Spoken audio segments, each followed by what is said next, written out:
I feel like I have a word for someone today. You may feel like because people have rejected you, that God is rejecting you. God looks at the heart. People judge from the outside. They judge from what kind of job you have and what family did you come from. Do you have the right name? Do you have the right look? But God sees on the inside. 1 Samuel chapter 16. God told the prophet Samuel to go to Jesse's house because he was going to anoint a king. Jesse had all these sons that he was proud of. But he wasn't proud of the youngest one. Because David, the youngest one, was an illegitimate son. He put him out there with the sheep, hide him away. You're not allowed in here with us. You can't come to church with us. You remind me of my sin, Jesse might have said. So he brought his sons that he was proud of to Samuel, paraded them by Samuel. Doesn't he look like a king? Look at my son. I'm so proud of him. Samuel said, nope, God has not chosen these.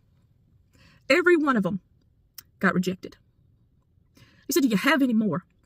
He said, oh, David, you don't want him. He probably smells like sheep. It's just wonderful that God would choose a shepherd. He chose to announce the birth of his son, God in flesh, to shepherds, the lowest of the low.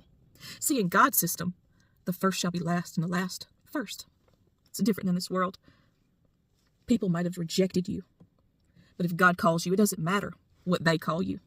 Today, for the first time ever, the Holy Spirit illuminated this for me. In 1 Samuel chapter 16, they brought David to Samuel, and in verse 13, he said, then Samuel took the horn of oil and anointed him in the midst of his brethren, in the middle of them, all the ones that deserved it. He was anointed as king. And in Psalm 23, the famous psalm that David wrote about the Lord is my shepherd, in verse 5, it says, thou preparest a table before me in the presence of mine enemies.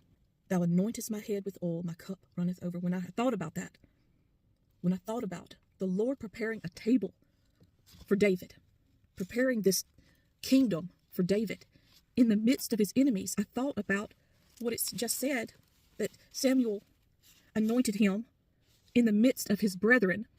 His own family were his enemies. His own family was ashamed of him, but God chose him as king. I'm telling you, stop looking at yourself the way that people look at you. You can't love others unless you love yourself. God made you the way he wanted you to be made. And if he's called you, it doesn't matter who's rejected you. You step into that calling and you stop putting yourself down. This is for someone today. He anointed my head with oil. My cup runneth over. Surely goodness and mercy shall follow me all the days of my life, and I will dwell in the house of the Lord forever.